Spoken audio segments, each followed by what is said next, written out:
Marie Bouillet, bonjour. Bonjour, merci pour l'invitation. Bienvenue à Mémoire.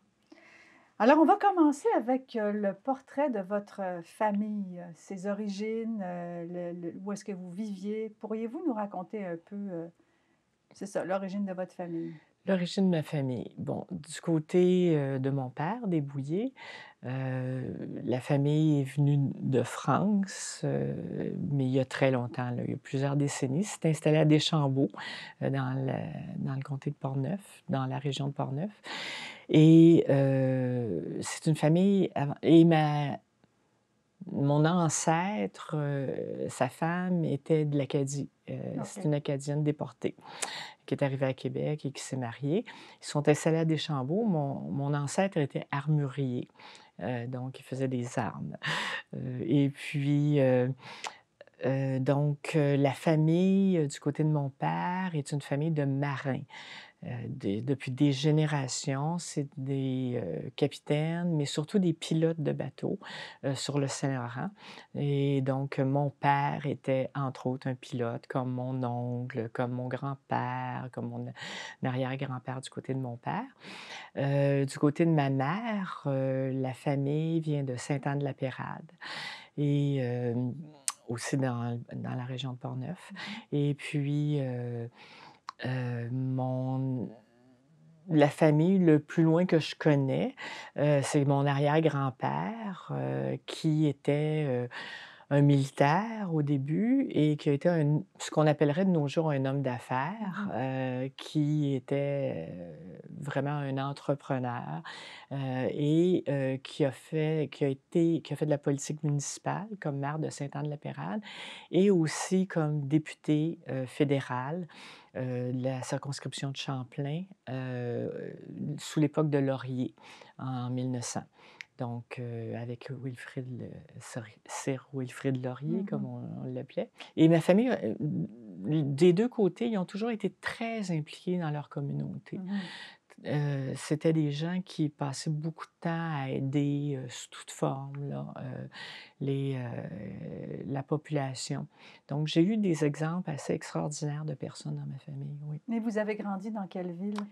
J'ai grandi, je suis née à Montréal, j'ai grandi à Montréal en partie, mais nous avions comme mon père était pilote sur le tronçon, de Montréal-Trois-Rivières, on passait, on passait toutes nos vacances et une partie de l'année, à un chalet que nous avions sur le bord du fleuve Mhm. à Champlain. Je me sens autant, d'une partie de la Mauricie que de Montréal. Mhm. Oui. Vous dites que votre famille était engagée du Oui. point de vue communautaire, mais est-ce qu'elle était politisée? Du côté de mon père, oui. Du côté de ma mère, on ne parlait pas de politique du côté de ma c'est un peu étrange parce que mon arrière-grand-père avait été Oui. député mais on n'en parlait pas. C'était plus du côté de mon père Mhm. mais il faisait pas d'action politique. Il était pas des militants, mais oui, il y Il avait était intéressé. oui, oui, mon père, probablement, j'imagine, parce que, la voie maritime est du domaine fédéral. Mhm. Mon père était très fédéraliste, Mhm. donc ouais, Non, contrairement à moi. c'est ça, il y a dû avoir quelques discussions un peu musclées ou Oui, intéressantes en tout cas du moins. plutôt musclé Ah à oui? l'adolescence, plutôt musclé. Parce que mon père avait l'habitude de dire, si le Parti québécois, est au pouvoir à un moment donné, je déménage toute la famille à Cornwall. Où c'était l'autre tronçon Montréal-Cornwall pour les pilotes Mhm. et il y avait toujours la menace, dans certaines discussions qu'on déménageait à Cornwall, ce que heu, Ce que vous les enfants, on redoutiez, voulait pas du tout déménager à je Cornwall. comprends. Vous avez suivi des études en géographie, et plus tard en génie civil, mais est-ce qu'il y a un lien avec, le métier de votre père? En fait, vous avez vécu avec le Saint-Laurent, vous. Oui, tout à fait. Comment Heu, ça vous a influencé?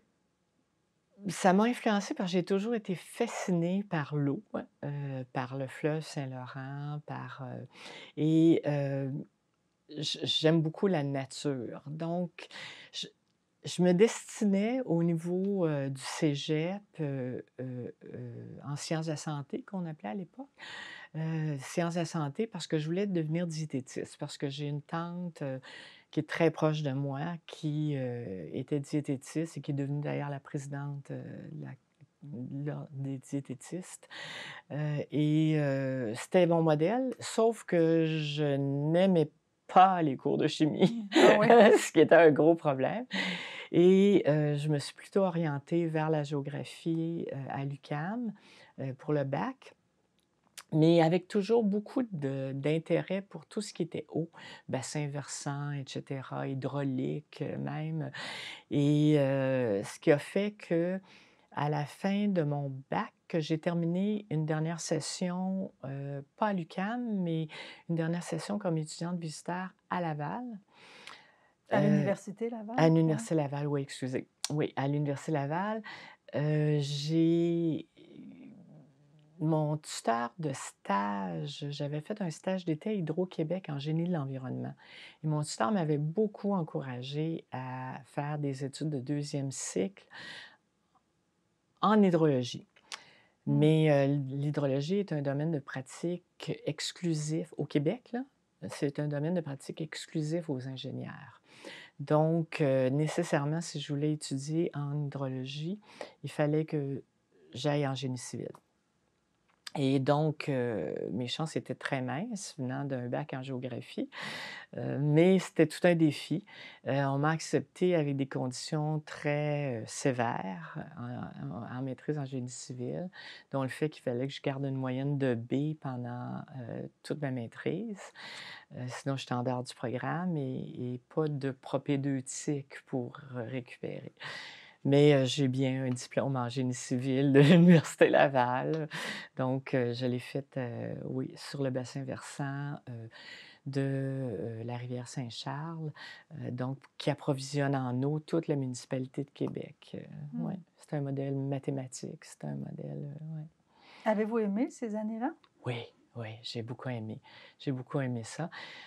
Toutefois, ce qui est arrivé, c'est qu'à la fin de ma maîtrise, j'ai demandé à l'Ordre des ingénieurs si je pouvais devenir ingénieur, être reconnu ingénieur et la réponse a été que je devais faire un bac. Donc, l'idée ne m'enchantait pas vraiment et je travaillais déjà, à ce moment-là, heu, sur des projets qui étaient reliés à l'hydrologie et l'hydraulique et ça a été d'ailleurs dans ces projets-là que j'ai eu mon premier contact avec le monde agricole parce que je viens pas du monde agricole du tout. Ça a été mon premier contact avec des agriculteurs sur des projets, entre autres les aboiteaux dans Kamouraska, Mmh. où là, j'avais à faire des études hydrologiques et hydrauliques, sur le fait que les producteurs empiétaient sur la zone alluviale, pour cultiver avec des clapets et ça a été mon premier contact. Vous parlez de votre contact avec, les milieux de l'agriculture, donc ça a été la naissance d'un intérêt et même d'une passion de toute votre vie? Oui, c'est un milieu vraiment avec sa culture, ses règles. Moi, ce qui m'a fasciné, c'est les gens. Parce que j'étais pas sur le technique, de l'agronomie, par exemple. Ce qui me fascinait, c'était les gens. J'ai découvert, heu, des gens extraordinaires qui travaillaient en milieu agricole puis qui nourrissaient le Québec Ouais. et là, il y avait un lien entre l'alimentation Mmh. et la nature et l'hydrologie. En tout cas, il y avait vraiment, et là, je combinais comme pas mal tous mes intérêts et je me sentais très bien avec les gens du milieu agricole, là. Ouais, ouais. Est-ce que, c'est ce qui vous a amené à cofonder la Fédération des Mmh. agricultrices en 1987? Ce fut en partie un hasard. J'étais déjà, fermement féministe. Il faut dire que j'ai été pratiquement toujours dans un milieu d'études de gars, Mmh. Bien sûr. autant en géographie qu'en génie civil. J'étais la seule fille d'ailleurs en maîtrise en génie Mmh. civil et mais j'étais très féministe et là, je travaillais à ce moment-là à la Régie des assurances agricoles, qui est devenue la financière agricole, Mmh. au niveau recherche, plus échantillonnage, validation des procédures d'échantillonnage. J'étais forte en statistique. D'accord. Donc, ils m'avaient engagée à ce moment-là, à la Régie Et puis, par hasard, une amie à moi qui travaillait aussi à la régie, mais qui travaillait par la suite à l'UPA de la Naudière, heu, était en rencontre un soir avec, des producteurs, parce qu'à l'époque, on parlait juste de producteurs, là, il n'y Mhm. avait pas de productrices, Mhm. donc de porc. Et il y a une des femmes qui était là qui, était la présidente d'un petit groupe de femmes, très féministes qui voulaient prendre leur place dans l'UPA Mhm. et qui avaient eu une subvention du ministre de l'époque, Jean Garon, qui leur avait donné une subvention sur 3 ans pour s'organiser puis de prendre leur place dans l'UPA.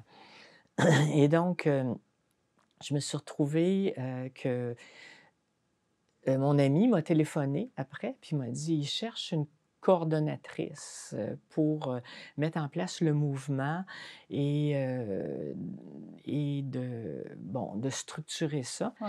Mais en 2 ans, on a fait le tour du Québec. J'ai fait le tour du Québec avec, certaines femmes et puis on vendait des cartes de membres pour un syndicat d'agricultrices. Et au bout de 2 ans, on avait 1 600 membres, 16 syndicats d'agricultrices à travers le Québec et on avait mis en place une fédération des syn c'est les ça que les femmes avaient décidé Mhm. lors de notre tournée, qu'il y ait une fédération d'agricultrices du Québec. Et là, on a demandé une affiliation à l'UPA pour être une des fédérations, parce que l'UPA est un chapeau, un terme parapluie de différentes fédérations. Ouais. Et donc, il y a eu une fédération des agricultrices affiliée à l'UPA, Qui est toujours en qui ce moment, qui travaille toujours, qui est toujours en toujours cours et très active, est si très j'ai bien active compris. et reconnue, mondialement, auprès d'autres groupes de femmes dans le monde, du milieu rural, comme un exemple finalement d'organisation pour, améliorer la condition des femmes et qu'elles prennent leur place et que le cheval de bataille, c'était qu'elles aient un droit de propriété sur la ferme. Et c'était tout un enjeu parce que ça ne se faisait pas. C'était les conjoints d'un producteur agricole, d'un propriétaire d'une ferme jusque-là. Et là, il y avait toute une négociation dans le couple et avec souvent la belle famille. Donc, il y a eu beaucoup de médiation à faire, beaucoup de conciliation, mais puis c'était aussi une des conditions qui avait été posée par monsieur Garon, le ministre Garon, à l'époque, c'est qu'il leur avait dit: Je vous donne une subvention pour 3 ans, mais vous vous organisez aussi pour que les femmes détiennent 20 des parts sur l'entreprise». Donc, cet intérêt pour le milieu agricole et pour les agricultrices aussi, Oui, est-ce que vous diriez que c'est ce qui vous a amené en politique? oui, oui, c'est tout à fait ça. Ces années-là, avec les femmes agricultrices pour créer les syndicats, la fédération, a fait en sorte que comme j'étais la secrétaire là, du groupe, on s'est retrouvés à faire beaucoup de représentations politiques Mmh. et on a gagné des points. Et là, c'est là que j'ai vraiment compris comment, heu, la politique, pouvait changer des conditions de vie de personnes. Et moi, ça m'a fascinée et l'UPA aussi est une très bonne école face, aux représentations politiques et au lobbyisme. Heu, il y a de la formation à l'UPA, donc les permanents qu'on appelle et les producteurs et les productrices agricoles ont beaucoup de formation pour, heu donner des entrevues, faire fonctionner les groupes, de l'animation de groupe, des présidences d'assemblée générale. Donc c'est une très bonne école. Une école politique finalement. C'est une école Oui. politique, oui, oui, tout à fait. Mmh. Et ça m'a c'est là que j'ai réalisé l'impact, de la législation, puis comment on peut demander aux législateurs d'endosser certaines causes et de les porter à l'Assemblée nationale. Mmh. Et ça, ça a été une grande prise de conscience pour moi à cette époque-là. Oui. Est-ce que c'est vous qui vous êtes proposé après pour le poste d'attaché politique au ministre de Non, l'Agriculture? On est venu vous on est chercher venu me chercher. pour votre Oui, expérience? j'étais l'adjointe au directeur général de l'UPA et je travaillais avec donc pas mal toutes les directions puis les fédérations régionales. J'ai travaillé entre autres avec Marcel Landry qui est devenu ministre de l'Agriculture, Mmh. qui était, le directeur, de la formation et vie syndicale à l'UPA. À ce moment-là, avant À d'être ce ministre? moment-là, Mmh. oui. Et puis, j'ai travaillé avec, Marcel Landry sur des dossiers très délicats et on a appris à se connaître et à se faire très confiance.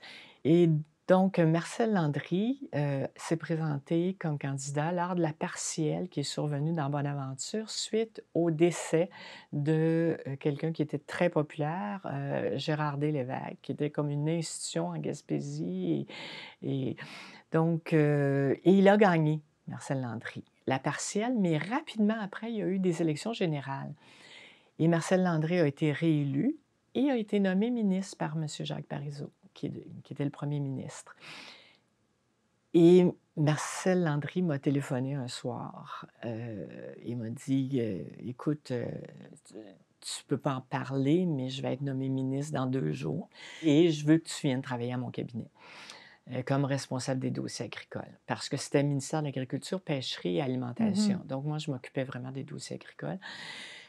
Et je lui ai dit oui, parce que c'était Marcel Landry, heu, Oui.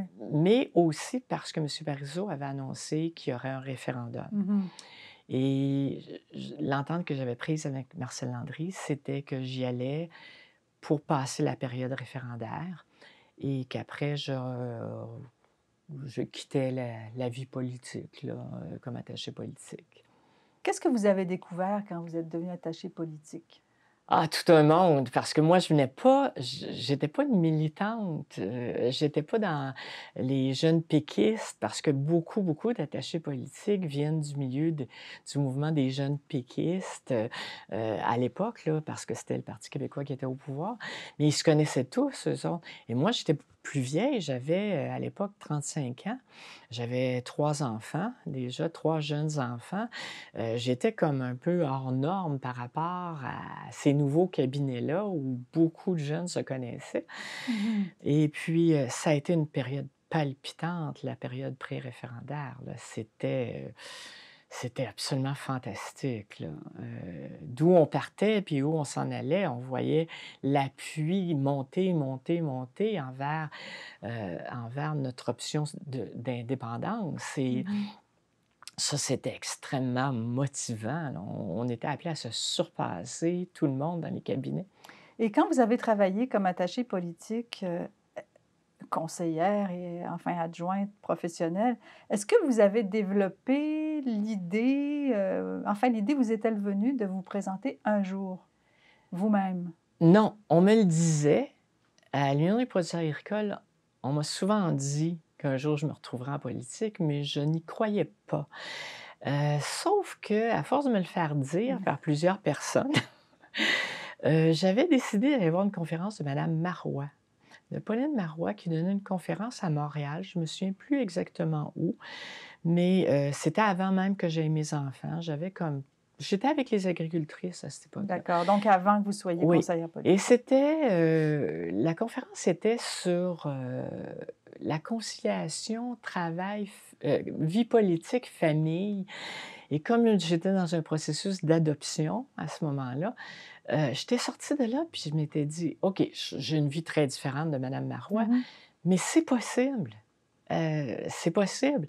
Donc ça avait comme germé un peu, mais je voyais pas comment je pouvais devenir candidate, dans un parti et à ce moment-là, Vous ne vous projetiez pas dans un statut de candidate? c'est-à-dire oui, mais je savais pas comment faire. Ah OK, Comment cheminer pour arriver là? d'accord. Donc, c'est l'école d'été des femmes du groupe, Femmes, politique et démocratie qui, m'a f à l'époque, c'était 5 jours. C'était une session de formation sur 5 jours pour des femmes qui voulaient être candidates, soit au niveau municipal, provincial ou fédéral Mmh. et j'ai suivi les 5 jours. J'ai suivi cette formation-là et à la fin, avec, la rétroaction que j'avais même des filles du groupe, des femmes qui étaient dans le groupe, je me suis dit: «J oui, j'y vais». On Mhm. avait appris comment faire du porte-à-porte, comment se présenter, comment vendre nos idées, comment concevoir notre démarche pour notre plateforme électorale. Et je, je me suis dit, oui, j'ai vraiment le potentiel pour me présenter. Donc, ça répondait aux questions que vous vous posiez. Oui, Comment je vais faire? Ben, elles vous l'ont expliqué, finalement. oui, c'est ce que Mhm. je comprenais pas très bien. Oui, Et je savais pas à qui vraiment m'adresser oui. pour le faire, là. Et il faut dire aussi que quand j'ai quitté le cabinet de Marcel Landry, du ministre de l'Agriculture, ce qui est arrivé, c'est que Marcel Landry m'avait demandé de m'impliquer dans la circonscription où j'habitais parce que ça allait pas très bien. La circonscription avait été mise sous tutelle. Laquelle? C'était Marie-Victorin, Mhm. à Longueuil. Et elle avait été mise en tutelle par le parti. Et il m'avait dit: «Implique-toi, là, ils ont besoin de quelqu'un comme toi», puis tout ça. Puis j'avais dit: «Ben oui». Ça fait que j'ai commencé à faire là du militantisme actif Mhm. et très rapidement, bon, j'étais tout simplement une bénévole, mais rapidement, je me suis retrouvée sur l'exécutif, de la circonscription pour le Parti québécois. J'ai été, élue représentante des femmes pour la Montérégie, des femmes du parti. Après ça, je me suis retrouvée au national, sur l'exécutif national, comme porte-parole des femmes du parti. Et à ce moment-là, lors d'un petit déjeuner en l'honneur de la Journée internationale des femmes, le chef du parti m'a dit à la fin du petit déjeuner que j'avais organisé avec des femmes militantes, il m'a dit: «Toi, à la prochaine élection, tu es candidate». Et là, je me suis dit: «Bon, ben là, Mhm. c'est ma chance, là». Là, j'ai le chef du parti qui me dit: «Tu t'en viens dans mes candidats, tu vas être candidate». Il m'a dit: «Choisis ta circonscription». Mais là, il y a une règle non écrite qui dit qu'on ne se présente pas candidate. C'est plus ou moins valable maintenant, mais à l'époque, c'était quand même un principe clair, qu'on ne se présente pas candidat ou candidate contre un ou une députée de ton parti. Oui. Donc, moi, je ne pouvais pas me présenter dans Marie-Victorin. Et où j'étais le plus connue, c'était en milieu agricole. Et j'ai choisi Iberville. Iberville qui avait déjà été péquiste, mais qui changeait souvent d'allégeance là, OK. aux élections. Là, Mhm. c'était pas constant dans Iberville. Mhm. Donc, vous risquiez quelque chose quand même, mais bon, Oui, vous êtes allé. Mais vous avez mentionné avoir été en politique parce que vous connaissiez bien aussi, pas en politique, mais avec le ministre, parce qu'il vous avait demandé finalement de l'assister et de oui, travailler avec lui, mais aussi à cause du référendum qui s'en venait. oui, Mais là, c'était... le référendum est perdu. Oui. Et ça vous a pas découragé? Vous avez quand même décidé Ça de a le été faire? très dur, principalement ce qui s'est passé le lendemain du référendum Mhm. avec M. Parizeau. Mhm. On était très près de... Mais on nous donnait les renseignements sur les votes Oui. dans dans, dans chaque bureau de vote. Et il s'est passé de quoi? Où c'était pas normal dans Bonaventure. Et ça m'a assez révoltée, Mhm. je dirais, de voir qu'il y avait plus de votants dans certains endroits qu'il y avait d'inscrits sur les listes. Mhm. Et donc, le lendemain du La soirée référendum. Oui, référendaire? puis j'ai vécu aussi le love-in, là, parce que je suis Oui. partie en train pour aller dans Bonaventure aider mon ministre. Et c'était la fin de la... Toutes les personnes reprenaient le train après le fameux love-in. Mhm. Donc, j'avais comme encaissé beaucoup de coups, là. C'était quand même... mais ça m'a juste donné le goût de continuer. Ouais. Ça vous a provoqué Oui, finalement ça d'une m'a certaine provoqué. façon. Oui, c'est peut-être le Mhm. bon terme. Oui, Mhm. ça m'a provoqué. Et je me suis dit, et que Marcel Landry m'a dit, ben là, essaye d'être militante dans ta circonscription. C'est pas une circonscription qui va bien en ce moment. On a besoin de gens comme toi. Et c'est ça. Oui, ça m'a donné le coup pour y aller vraiment et me faire vraiment identifier comme quelqu'un du Parti québécois, là. Oui. Ce que j'étais pas avant d'être attachée politique. Autrement dit, ça a raffermi vos convictions Oui. et vous aviez décidé d'assumer pleinement Ah oui, tout à fait. votre engagement Oui. souverainiste. Oui, oui, d'indépendance du Québec et d'amélioration de la condition de vie des gens. C'est ça qui me motivait aussi beaucoup, comme j'ai expliqué auparavant. Avec les agricultrices, c'était ça, là, c'était d'améliorer leur sort et leurs conditions économiques. Mais j'étais toujours axée sur améliorer principalement la condition de vie des femmes et des enfants. Pour moi, c'était ça qui me motivait aussi. L'indépendance du Québec et qui me motive toujours encore, d'ailleurs. Alors donc, vous vous présentez à l'élection de 2007. Racontez-nous comment ça se passe. Oui, comme candidate lors de l'élection générale de 2007, mais je ne l'avais pas eu facile parce que pour être élue candidate, j'ai eu une investiture contestée. C'est-à-dire qu'il y a une autre personne qui s'est présentée aussi pour l'investiture. Et le soir de l'investiture, il y avait une salle bondée, près de 600 personnes qui étaient là. Et j'ai gagné par 12 voix. Donc, c'était très tendu. Il y a eu l'autre parti a demandé un recomptage des votes, mais que j'ai gagné finalement. C'était bien par 12 voix. Donc là, j'étais officiellement candidate et 2007, il y a eu une élection générale que j'ai perdue. C'est le candidat de l'ADQ qui a gagné. Candidat qui a, à la dernière minute, parce que c'était un gouvernement minoritaire sous Jean Charest. Et il y a eu une élection générale encore en 2008 et le candidat dans Iberville pour l'ADQ a, comme on dit, traversé de l'autre bord de la chambre. C'est-à-dire il était avec l'ADQ et il a été chez les libéraux. Donc, c'est ce qu'on appelle, en langage politique, un transfuge. Et là, moi, j'ai été élue avec une très bonne majorité. Ouais. Et comment c'était le contact avec les électeurs, les électrices de votre circonscription? Comment vous viviez ça? En 2006, le contact était très bon. En 2007, je sentais très bien que avec une partie de la population, dans ma circonscription, il y avait une tendance très adéquiste.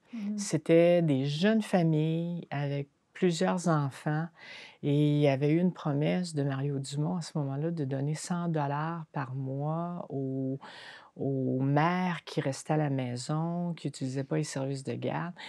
Et dans ma circonscription rurale et semi-rurale, c'était une promesse qui les attirait beaucoup, beaucoup les jeunes femmes. Et je le savais en faisant du porte-à-porte. Si je voyais là, des installations pour les enfants sur un terrain ou des jouets qui traînaient, l'accueil était assez froid, là, assez froid. Mais pour le reste, c'était très... J'avais un accueil très chaleureux. Ouais. Ça devait vous faire quelque chose parce que vous étiez quand même en faveur du programme du Parti québécois, puis de toute la création des services de garde, fait, toute cette idée, cette philosophie de permettre aux femmes d'avoir une carrière ou en tout cas de s'accomplir professionnellement. Oui. Et en plus, c'est que cette promesse-là du 100 $, c'était tellement négligeable. C'est-à-dire que c'était un tout petit montant et tu ramassais pas de fonds de pension, pas de régie des rentes que tu payais, etc. Puis je me disais, moi qui me bats depuis que mon adolescence pour que les conditions des femmes s'améliorent, je respecte énormément celles qui ne vont pas sur le marché du travail. Mais je me disais, se faire attirer par une promesse si basse, si minime, oui, ça me surprenait. Et c'était des jeunes femmes, là. Mais ça m'a fait prendre conscience aussi que la cause des femmes, c'est 100 fois sur le métier. Oui. Là. Il ne faut jamais relâcher parce que c'est ça. Et c'est complexe aussi. C'est complexe, puis c'est facile en politique de dire, ben, on oublie ça un peu, là, puis Ouais. on axe notre vie politique sur d'autres enjeux, là, ouais. Mmh. Alors en 2008, vous êtes élu, donc c'est votre entrée à l'Assemblée nationale. Comment ça se passe? C'était émouvant, émouvant de de venir au Parlement et de savoir que là, tu es député, là, tu es une élue, qui a sa place. Tu as un bureau à l'Assemblée nationale, en plus de ton bureau de circonscription. Tu t'assois au Salon Bleu la première fois à ta place qui t'est désignée. C'est tu pas une visiteuse, là, tu as un rôle important à jouer, pour moi, c'est j'avais l'impression de laisser ma petite place dans l'histoire, là, dans l'histoire Mmh. du Québec, oui. Mmh. À ce moment-là, c'était, madame Marois, Pauline Marois, qui était chef, de votre parti. Quel était son leadership? Comment vous voyiez à l'époque son leadership? Madame Marois est quelqu'un, qui est très empathique, qui, s'intéresse aux personnes, elle s'intéressait beaucoup aux députés, à chacune de ses députés. Heu, C'était agréable comme contact avec madame Marois, oui. Alors quelle était votre première attribution, votre premier mandat? J'étais porte-parole, au niveau de l'agriculture, pêcherie, alimentation. Je suis arrivée dans un contexte très particulier aussi, parce que le ministre était Claude Béchard, Mmh. le regretté Claude Béchard, qui est décédé et il était déjà très malade. Donc je me retrouvais dans le rôle de l'opposition, mais face à un ministre qui était, malade et qui, était plus ou moins présent, en chambre. Ce qui était, il fallait que je mes interventions soient assez modérées, Mmh. mais il y avait des très gros enjeux à Mmh. ce moment-là, dont des coupures de 85 millions au niveau de la financière agricole, qui est l'organisme qui est comme la banque pour les producteurs et productrices agricoles. C'était toute une bataille à ce moment-là. Il y avait aussi la crise de la listériose dans les fromages, mais qui s'est passée un peu plus tard là, ça que Oui. c'est ça. Vous avez déjà dit, dans un article de La Voix de l'Est, vous avez dit les mots suivants: «J'étais assise à l'endroit où ça se décide». Tout à fait. Ça m'a marqué. Est-ce que, la pratique de la politique vous a donné raison? Oui, Oui, vous oui, êtes toujours j'y crois convaincu? toujours que le rôle de député, c'est oui de représenter ses concitoyens, concitoyennes de sa circonscription, mais c'est aussi un rôle législatif extrêmement important quand nous siégeons à Québec. Dans les commissions parlementaires, c'est là que l'on fait et défait des lois, là.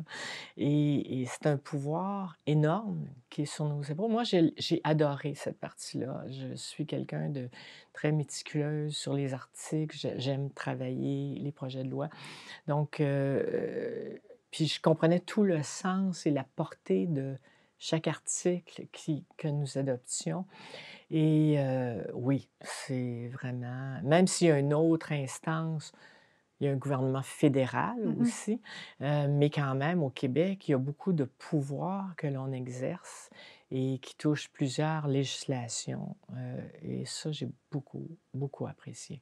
Votre mandat en tant que responsable de l'agriculture vous sensibilise à la production locale et toutes vos années, dans les milieux agricoles vous ont aussi sensibilisé à cette chose-là et vous Tout à fait. déplorez à ce moment-là que le gouvernement manifeste pas beaucoup, d'intention de promouvoir les produits québécois. Puis c'est Non. drôle parce que la société québécoise a évolué depuis, puis on dirait qu'on s'est beaucoup conscientisé sur le Oui, marché local. oui. Hem, dans la terre de chez nous, notamment, vous en avez parlé. Mmh. Avez-vous l'impression d'y avoir contribué à ce changement? Une partie, une partie. Et J comment? En en poussant sur en parlant beaucoup des produits locaux dans mes interventions, j'avais fait aussi un reportage avec une journaliste, qui m'avait accompagnée dans marché hebdomadaire et je montrais dans l'entrevue, il Mmh. faut regarder l'origine, là, et j'expliquais comment regarder l'origine, et le logo Aliments du Québec Ah ouais, et ce que je pouvais pas trouver qui était fait au Québec, mais qui aurait dû être dans le offert. supermarché, Mmh. oui. Et c'est vrai qu'il y a un engouement pour les produits locaux jusqu'à un certain prix. Le prix prime toujours sur le reste. C'est ce que je constate, puis que plusieurs études constatent. C'est qu'à prix égal, oui, mais du moment que le produit local est beaucoup plus cher qu'un produit offert en magasin Mmh. qui vient de l'extérieur, ils vont prendre le produit. En 2009, c'est la crise de la listériose. Vous avez dit, dans les médias que cette crise était créée de toutes pièces. Est-ce que vous pourriez nous expliquer un peu le contexte et cette histoire qui a été vraiment importante, qui a été, marquante même pour les Québécois, Québécoises? Oui, tout à fait. Heu, C'était vraiment de se méfier des fromages québécois.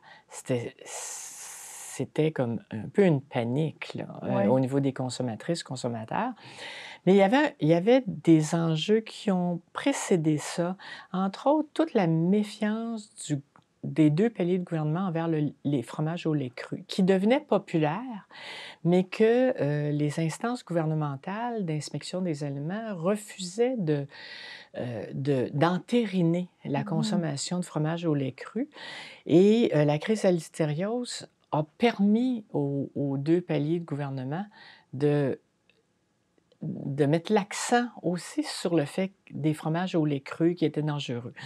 Mmh. Mais l'autre événement, qui est arrivé, c'est le fait qu'il y a eu un samedi noir au Québec, un samedi où les inspecteurs et les inspectrices du ministère de l'Agriculture ont carrément débarqué lors d'un samedi où il y avait beaucoup d'affluence dans les commerces d'alimentation qui vendaient des fromages et ils ont saisi les inventaires et les ont détruits même sur place avec, des bidons d'eau de javel et ça a Ouf. laissé une image qui était, qui a créé vraiment, cette crise-là et Mmh. c'est pourquoi je parlais de crise. Mmh. Mmh.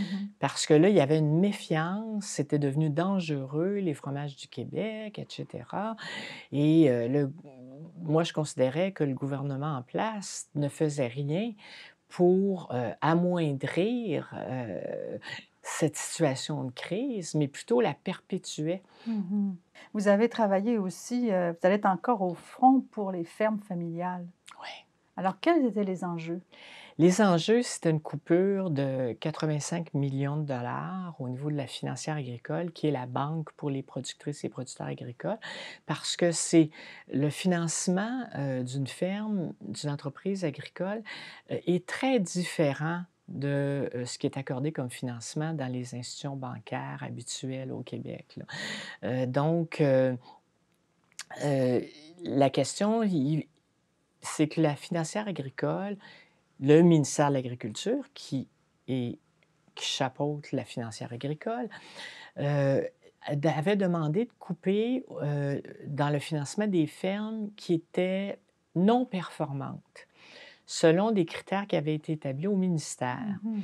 et donc ça concernait beaucoup les entreprises, familiales, à petite échelle ou à moyenne échelle et c'était eux qui étaient identifiés comme étant non performantes, donc on coupait du financement, mais 85 millions, c'est énorme, là.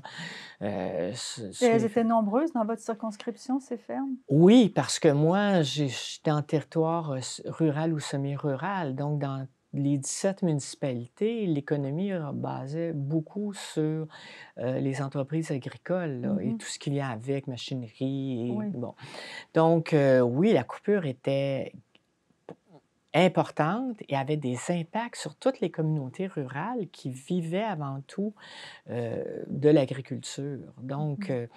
Et finalement, ils ont été obligés de virer de bord, comme on dit, ça a entraîné la démission du président directeur général de la financière agricole, et même menace d'outrage au tribunal de la part de la commission où je siégeais à ce moment-là.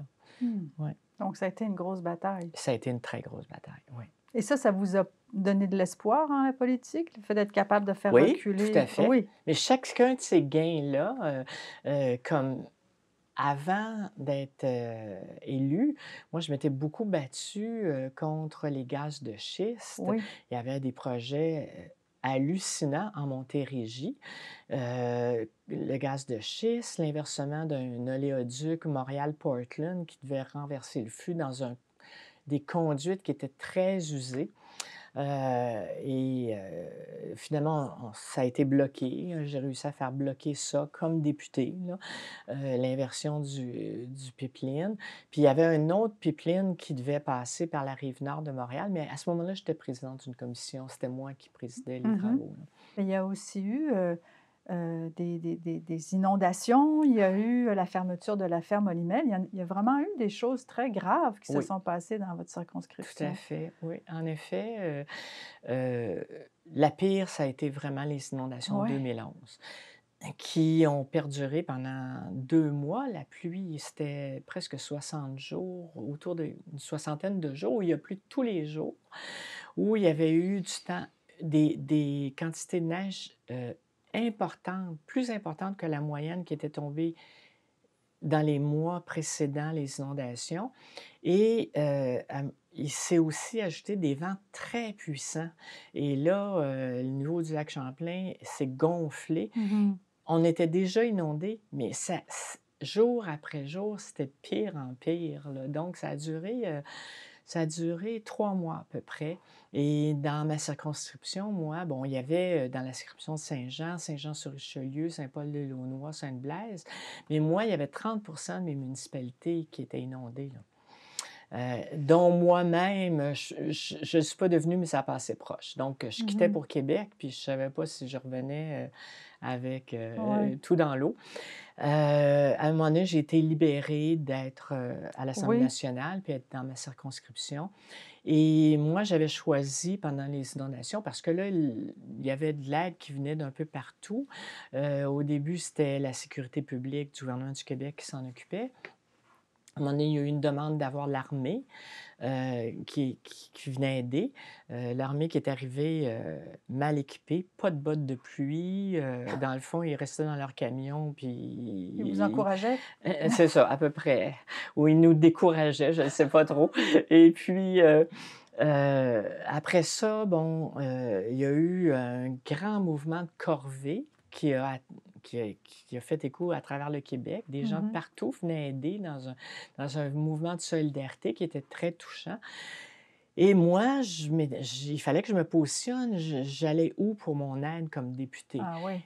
Oui, puis j'imagine que quand on souhaite être député, quand on se présente dans ce type de fonction, on ne pense pas nécessairement Ah, à tout des à fait. catastrophes. Non, non, non, non. Puis d'être, les 2 pieds dans l'eau, moi, Mmh. j'avais des bottes de pêche là, Mmh. qui étaient dans mon coffre d'auto, puis je débarquais dans heu, il fallait se faire vacciner contre le tétanos parce qu'il y avait Ah oui. c'était des eaux sales, là. Mmh. Et parce qu'il y a beaucoup de puits artésiens. La plupart du territoire était couvert par des puits artésiens dans les résidences. Ça a débordé. En plus de la rivière, en plus du lac Champlain. Donc, oui, il y a eu des hospitalisations en psychiatrie, des gens que je rencontrais, puis qui ont été hospitalisés en psychiatrie à l'hôpital de Saint-Jean.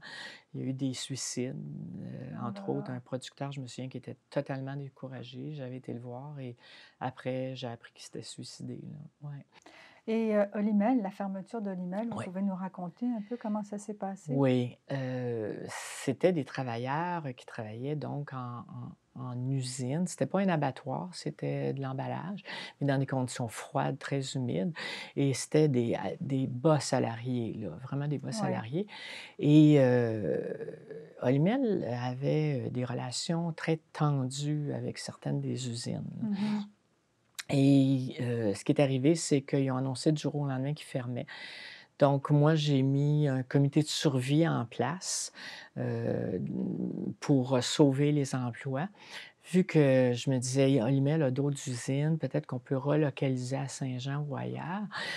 Donc j'ai réuni les acteurs économiques là, dans mon comité de survie. Puis là, les employés, avaient un peu peur de revendiquer ou quoi que ce soit. Oui. Je me suis rendue dans le stationnement de l'E-mail, pour donner des tracts, pour leur dire que moi, j'avais un comité de survie, puis qu'ils pouvaient m'appeler, puis que, bon, je me battais pour garder l'usine ouverte. D'autant plus que pour moi, ça n'avait pas de sens qu'ils la ferment, là. Bon, et d'après mon analyse personnelle. Donc, on m'a fait sortir du terrain en me menaçant de me faire arrêter par la police. Mais je m'en foutais. Je m'en Mhm. foutais vraiment. Moi, j'étais là pour aider les gens. Au cours de votre mandat, vous avez découvert aussi qu'il y a eu une femme de grande valeur dans l'histoire du Québec et de la science Mmh. qui était issue de votre circonscription et vous avez créé un prix en son honneur, le prix Carrie Derrick. Oui, une bourse. Racontez-nous un peu. C'est, une grande oubliée du Québec francophone, je dirais. Parce que Carrie Déric est née en, 1862, dans une municipalité qui borde le lac Champlain, Saint-Georges-de-Clarenceville, une municipalité dévitalisée depuis fort longtemps et qui l'est toujours. Et qui sont beaucoup, peuplés par d'anciens loyalistes qui avaient traversé la Mhm. frontière pour venir s'établir, au Canada, au Québec. Et Carrie Déric est née dans un milieu extrêmement pauvre, et en 1852 et elle a été institutrice au départ dans sa municipalité, mais elle était extrêmement brillante. Et par la suite, elle a été faire un bac à l'université McGill à Montréal en biologie. C'est une botaniste, Carrie Déric, au départ, et elle a fait un bac en biologie. Elle avait, ce qui est raconté sur Wikipédia, elle avait des notes à la fin de son bac de 94. Mhm. Donc c'était un génie, Carrie Déric. Et par la suite, elle s'est intéressée à la génétique des plantes, mais elle a été comme la mère des débuts de la génétique. Mhm. Génétique dont on parle maintenant beaucoup en médecine, dans le secteur médical. Elle est partie, faire un doctorat. Elle a fait un bac et une maîtrise à McGill. Elle est partie faire un doctorat, en premier à Berlin, ensuite à Munich, et elle a fini son doctorat à Bonn. Et l'université de Bonn n'a jamais voulu lui accorder son PhD, parce que c'était une femme et que ça ne se remettait pas à une femme. Donc toute sa vie, elle n'a pas pu bénéficier de dire qu'elle était docteure en botanique, mais l'université McGill l'a engagée Mhm. pour être professeure, mais pas sur un statut de doctorante qui était reconnu. Ça l'a beaucoup. Elle est devenue très amère, mais elle était de toutes les marches, de toutes les batailles des suffragettes au Québec. Donc pour moi, c'est une grande oubliée de l'histoire. L'université McGill a un hall qui s'appelle le hall Carrie Déric dans l'université, et puis il y a une rue aussi, près des studios Melz, Mhm. qui s'appelle, la rue Carrie Déric, mais c'est tout. Puis dans la circonscription d'Iberville, personne ne la connaissait. Et il y a toujours une famille d'Éric, et c'est eux qui m'ont parlé la première fois qu'il y avait une ancêtre qui était une personne, absolument fascinante. Mhm.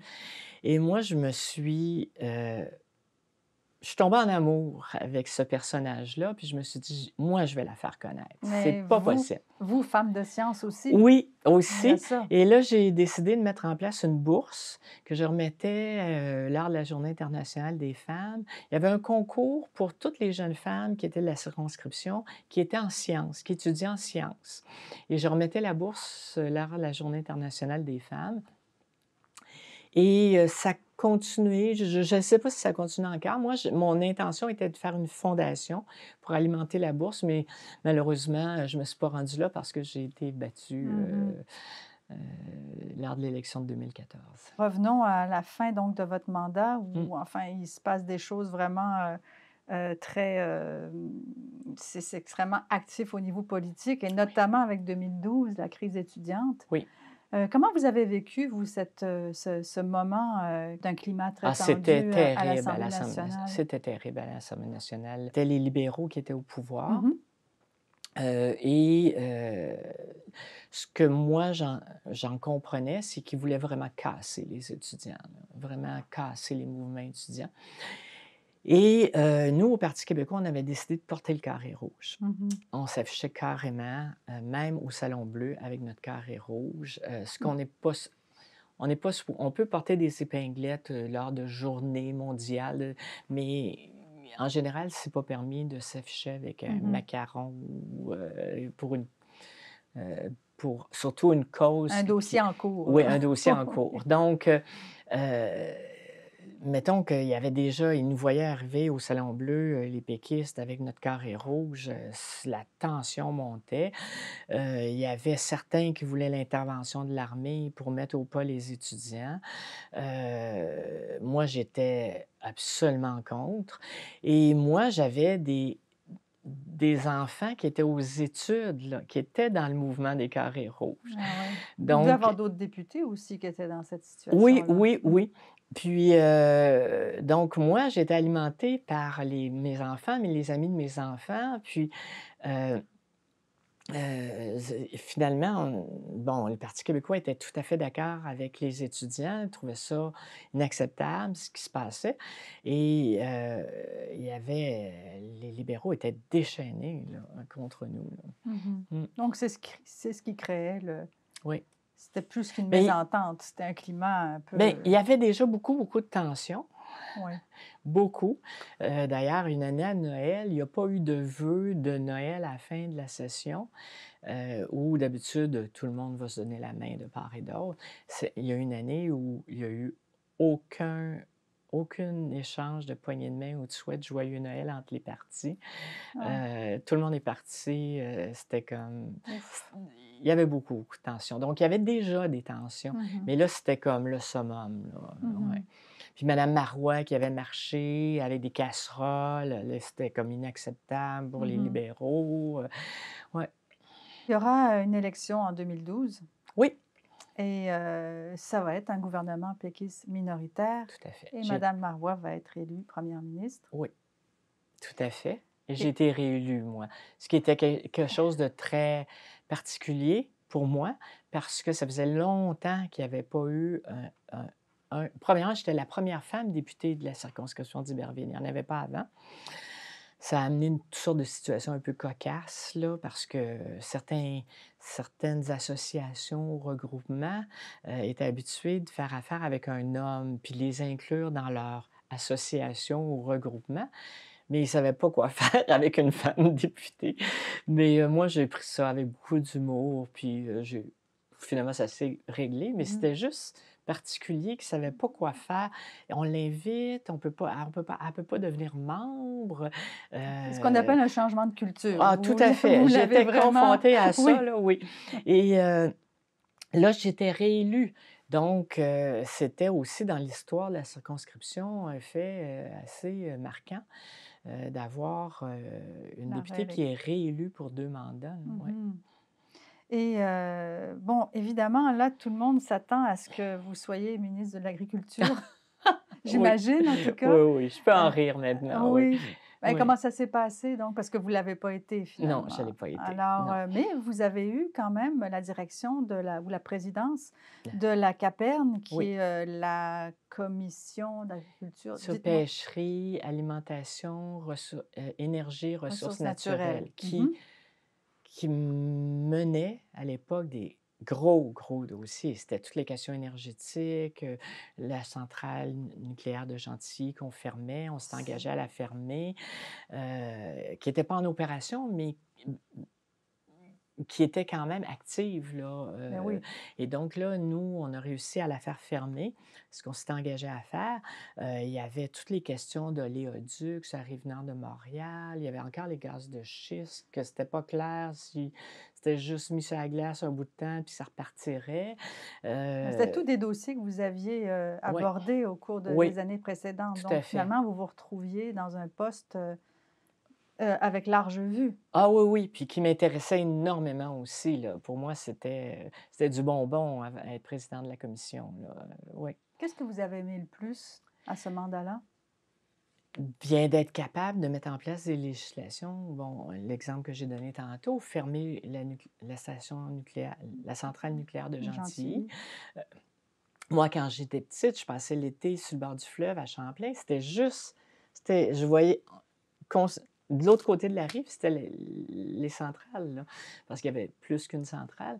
Mais bon, de la faire fermer, toute la question des oléoducs, des dossiers avec Énergie Est, on était face à des multinationales qui faisaient beaucoup, beaucoup de lobbying, mais moi, ma préoccupation, c'était toujours le bien-être des gens, là. C'est toujours ce qui me menait, moi, là. Mmh. Est-ce que c'est bon pour la population, de ma circonscription, mais aussi du Québec? Quand j'étais Oui. présidente, c'était la vue globale du Québec. Mmh. Oui, ce qui fait que, d'arriver, de dire: «Bon, ben ça, ce dossier-là est clos».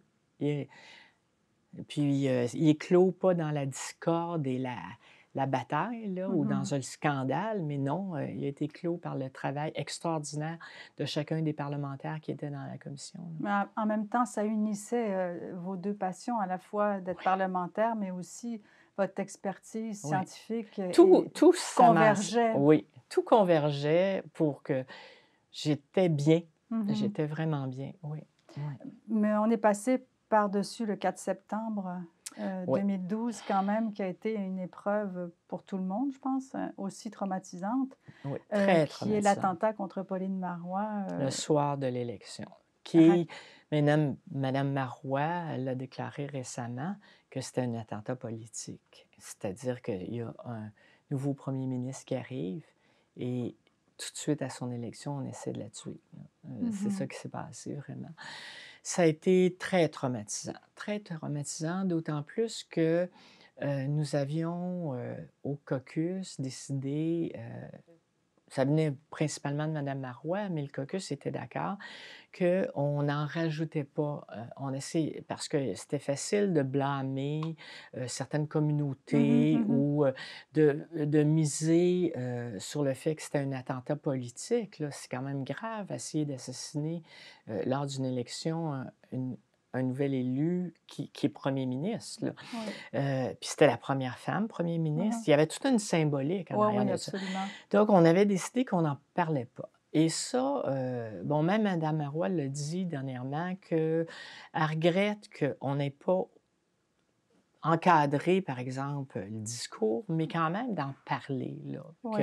On n'abordait pas le cas, on discutait pas d'attentat politique. Bon, il y avait eu un attentat contre la personne, OK?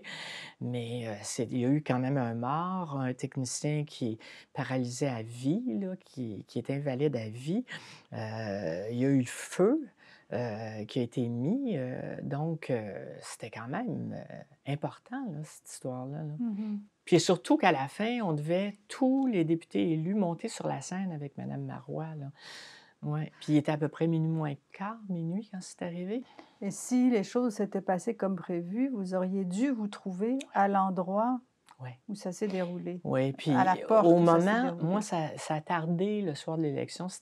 Les résultats de ma circonscription arrivaient au compte-gouttes Oui. et j'ai été déclarée élue comme vers 11h15. Et moi, je partais d'Iberville, donc Oui. c'était comme un 45 minutes ou au moins une demi-heure, c'était tard dans la soirée, Pour mais vous où je rendre serais jusque-là. arrivée, puis le mot d'ordre, c'était nouveaux élus, on rentrait par l'entrée des artistes où, il y a eu, la personne qui, a tué, Mmh. un technicien et a mis le feu à l'entrée des artistes, là.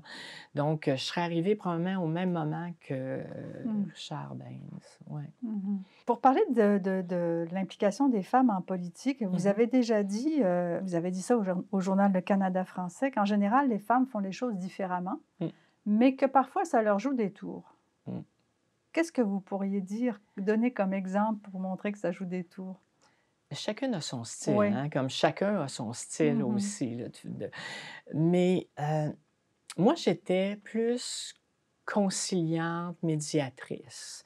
Donc j'essayais entre autres, je me souviens d'un CPE dans une garderie dans ma circonscription, c'était un CPE, qui était dans une situation insalubre, totale, là. Il fallait condamner l'édifice et j'arrivais pas, le ministère de la Famille ne voulait pas accorder, il acceptait de rénover l'édifice, mais pas de reconstruire à neuf ailleurs et j'aurais pu, moi, attaquer, là, j'avais des rapports d'inspection, il y avait des très jeunes enfants qui, tous les jours, étaient dans ça et puis, en tout cas, il y avait un endroit où ça pouvait être reconstruit Oui. et la ministre s'obstinait, mais j'essayais de la convaincre Mmh. plutôt que lui rentrer dedans ou Mmh. lui mettre, une espèce d'épée de Damoclès sur la tête, comme j'ai vu d'autres faire auprès de ministres et ça a pris plus de temps parce que, faire la médiation, ça prend du temps Ouais, et en politique, le temps compte aussi. ouais. Donc quand on prend une attitude comme ça, c'est sûr que ça nous joue des tours, là, parce qu'on n'a pas de l'air efficace, ça bouge pas notre Donc c'est dossier. sur votre image que vous dites que Ben, ça peut l'image, nuire? c'est plus que l'image, c'est dans le fond, notre réputation de personnes qui règlent des dossiers, là. Il y a ça, il y a le fait aussi que, on a des réseaux sociaux, puis là je généralise, là, mais à part celles qui viennent du milieu des affaires, moi ce que je constatais, c'est qu'on a des réseaux sociaux qui sont plus dans le communautaire ou l'action sociale et ça, ça nous joue des tours parce que il y a l'argent et le financement est toujours là, OK? Il faut amasser des fonds pour la prochaine campagne électorale. Bon, il y avait certains partis qui mettaient des plafonds à leurs ministres et députés, mais notre réseau, les femmes, c'est pas des groupes qui ont de l'argent en Mmh. général, Je OK? comprends. Bon et ça nous jouait des tours, là. Heu, Parce que, même si on était bien accueillis dans les groupes, quand on arrivait pour dire: «Ben écoutez là, voulez-vous devenir membre?» Ça pouvait aller, mais «Voulez-vous faire un don?» Puis je comprenais très bien la situation là, ces réseaux-là avaient pas beaucoup d'argent personnellement. Mmh. Donc ça aussi, ça nous jouait des tours. Je trouve que c'était comme l'autre côté là, de ne pas avoir développé des contacts dans le milieu financier ou des affaires, heu, mais c'est pas toutes, là. Certaines femmes étaient Oui, connectées, là. oui, Mais oui. la plupart des femmes députées, en tout cas du Parti québécois, avaient pas ces contacts-là. Mmh. En fait, ce que vous dites, c'est que c'est une question de pouvoir. Bien sûr, Donc bien finalement, sûr. vous aviez moins de pouvoir parce que les réseaux n'étaient pas ceux du Oui, pouvoir. C'est un peu ce oui, que vous dites. oui, oui. Est-ce que vous trouvez que ça a changé un peu? Ça a évolué? J'espère que ça a évolué. Bien, il y a eu, moi, la commission Charbonneau, que j'étais extrêmement heureuse que ça Mmh. se passe parce que on avait des normes par le DGE, le directeur général des élections, et on ne pouvait pas dépasser certains montants, mais on savait très bien qu'il y avait toutes sortes de passe-passe qui se Mmh. passaient. Mmh. Mais comme moi, j'avais pas de puis de toute façon, je ne l'aurais jamais fait, là, mais je n'étais pas dans un réseau de ça. J'avais des amis ingénieurs avec qui j'avais étudié en maîtrise, mais je n'allais jamais leur demander plus que le maximum permis là, quand je les sollicitais. Ouais, donc j'espère que ça a changé. Mais vous savez, la nature a horreur du vide, hein. Quand on crée un vide en quelque part, ça se réorganise autrement et moi, c'est ma crainte, là, c'est que depuis la commission Charbonneau, oui, ça a donné un gros coup, mais j'espère qu'ils ne se sont pas autant réorganisés. Mhm. Nouvelle campagne en 2014 Oui, et vous êtes défaite, mais vous faites quand même un bilan très positif de vos années en politique. Vous ah nous oui, avez dit à quel point vous avez aimé ça, oui, mais aussi vous avez accompli plusieurs choses. oui. De quoi êtes-vous le plus fier en termes de gains que vous avez faits? C'est sûr que toute la protection du territoire agricole face aux installations de gaz de schiste, parce qu'il ne faut pas oublier, là, c'était des surfaces énormes quand ils font du forage pour de l'exploration, puis ça donne probablement rien, là, certains forages, là. Donc, c'était des grandes parties qui étaient comme arrachées au territoire agricole, qui est déjà c'est pas beaucoup, on a Mhm. moins que 2 des terres agricoles qui nourrissent le Québec, là. Puis moi, j'étais dans une optique de souveraineté alimentaire, c'était un élément que je voulais vraiment pousser. Si j'avais été ministre, c'est sûr que j'aurais fait, beaucoup plus qu'une politique, ça aurait été probablement des projets de loi qui auraient comme permis de, nous garantir, au moins l'alimentation de base pour l'ensemble de la population, Oui. OK? Peu importe ce qui arrive. Mhm. Donc, je suis très contente d'avoir protégé le territoire agricole. Heu, Ça, c'est probablement ma plus grande victoire. J'en ai plein d'autres. Une nouvelle école à Marieville, dans le style nouvelle école éclairée, joyeuse, bon, que j'ai obtenue pendant mon mandat. Il y a eu plusieurs affaires. Je vous ai parlé tantôt des services de garde qui sont dans des très beaux locaux maintenant. Puis, c'est un beau milieu de vie. J'ai eu plusieurs gains. Vous avez été défaite face à Claire Sanson, Oui, qui était à ce moment-là votre adversaire. Et vous dites elle a gagné sans équipe, oui. sans campagne. Elle a fait 2 Expliquez-nous. oui, elle a fait 2 campagnes, 2012 et 2014. Donc, c'était quelqu'un que je côtoyais là, dans les débats, même des fois dans des événements Mhm. où, on se ramassait pendant la campagne. Mais en 2012, elle avait carrément pas d'équipe, elle-même l'avouait, là. Elle avait pas fait de campagne pratiquement, Oui. je la voyais nulle part, là et ou à peu près. Et puis, Heu, en 2014, puis j'étais rentrée, j'avais gagné avec 1950 quelques voix. Donc, j'avais une marge confortable, là, c'était pas, à l'arraché. Et en deux et là, bon, le gouvernement Marois était minoritaire, déclenchement des élections générales à nouveau. Claire Sanson se représente aussi. Bien, il y avait d'autres partis aussi, Québec solidaire était Mhm. là, il y avait l'ADQ, il y avait les libéraux aussi, Oui. dans ma circonscription. Et en 2014, elle avait à peu près personne autour d'elle. Elle n'a pas fait beaucoup de camp elle en a fait, mais pas beaucoup. Lors d'un débat, elle m'a affublée de noms que je ne vous répéterai pas, Mhm. mais puis elle est sortie, elle a quitté complètement le débat, elle a quitté. Mhm. Et moi, je me disais: «Bon, sa victoire est peu probable». Oui, c'est ça. Vous Oui. n'étiez pas. Non, Vous pensiez pas qu'elle allait non, gagner. non. Je l'ai vue à la fin, les derniers jours, je dirais, que là, les gens étaient moins à l'aise avec moi. C'était comme puis on changeait aussi de situation, heu, de jeu politique au Québec à ce moment-là aussi, là. On est sur un modèle de bipartisme, hein, un modèle britannique, donc un gouvernement, une opposition. Mais là, on se retrouvait avec, plusieurs partis, comme en ce moment d'ailleurs, une fragmentation du vote. Et là, je sentais qu'il Il y avait un changement. y avait un changement. Je l'avais senti un peu en 2012, mais en 2014, c'était plus clair, là, que le vote serait fragmenté.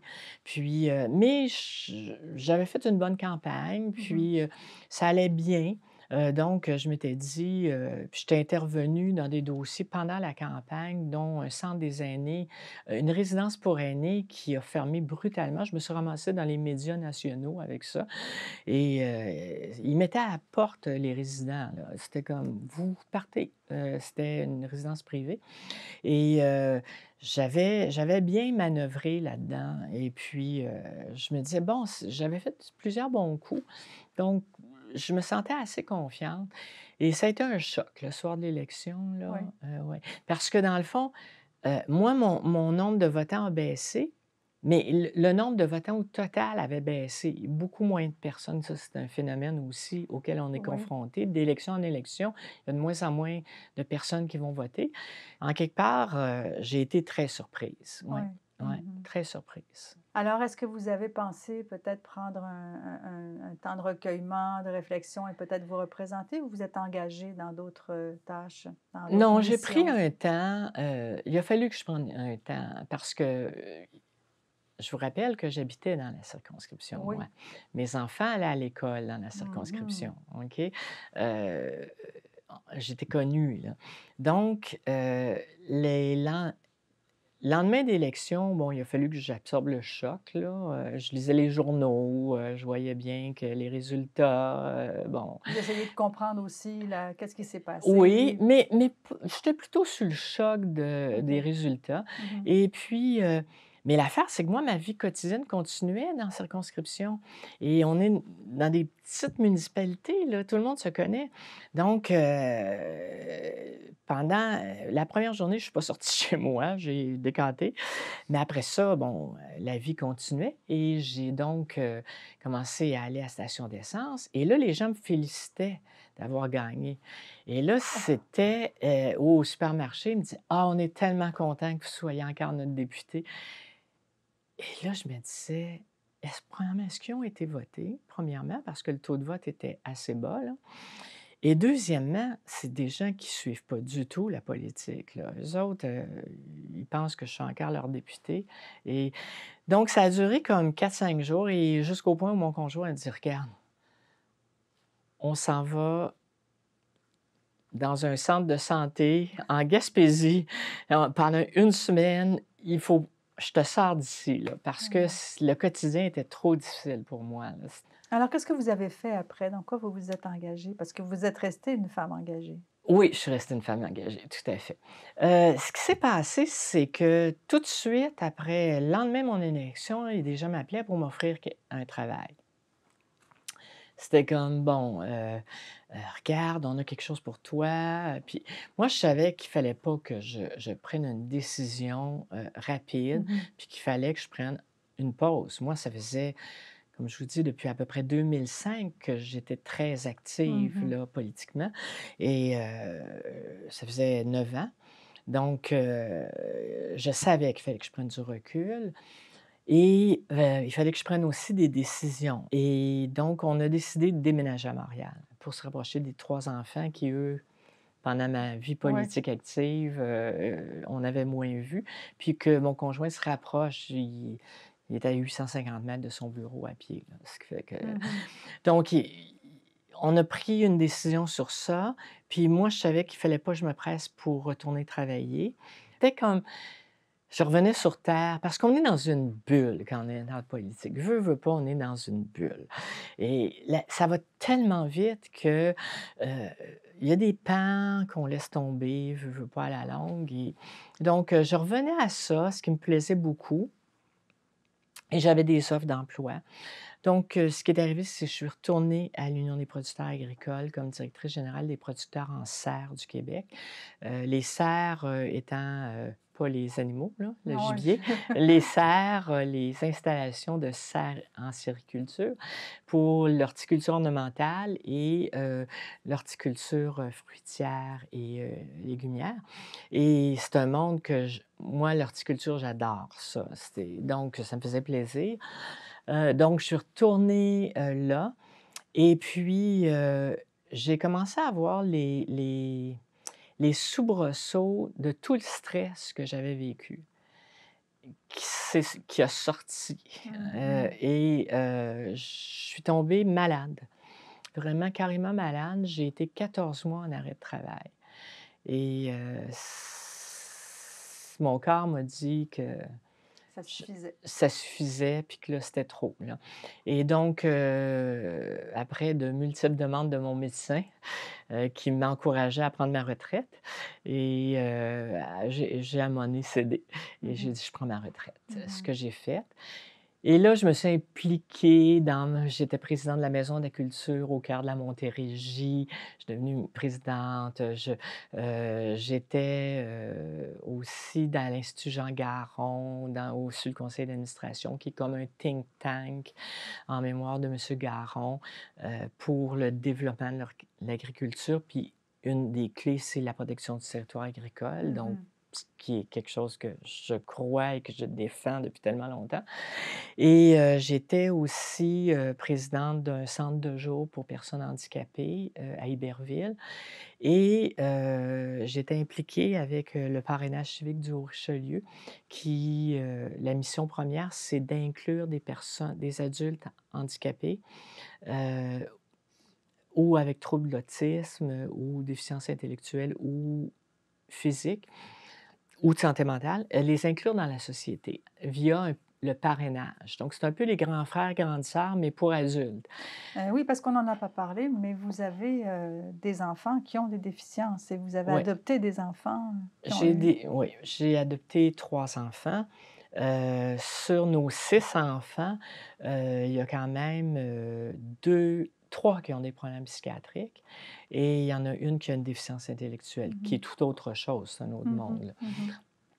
Et donc, je me suis impliquée au parrainage civique et encore une fois, je suis arrivée sur le conseil d'administration rapidement et là, je suis devenue vice-présidente l'année suivante et je suis devenue présidente. Donc je suis actuellement et je me suis un peu assagie là et j'ai gardé seulement la présidence. Actuellement, j'ai seulement la présidence du parrainage civique du Haut-Richelieu.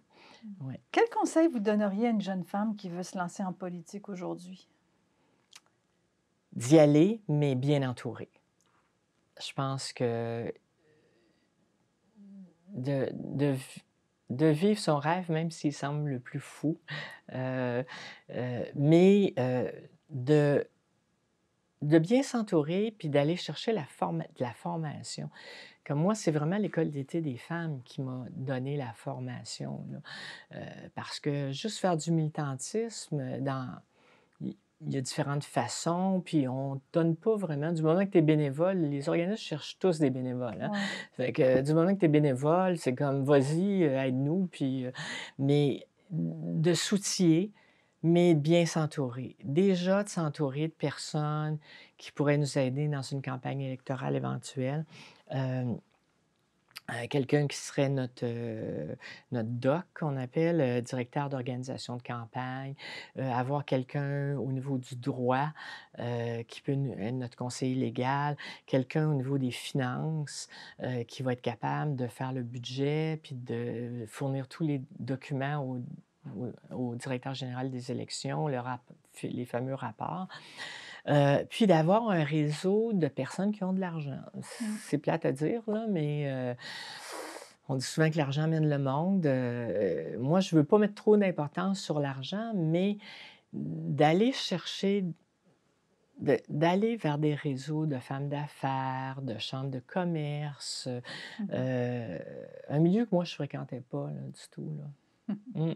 Donc, parce que quand tu arrives comme à une investiture, bien, ou tu prends ça de ta propre Ouais. argent, ou bien tu fais un prêt.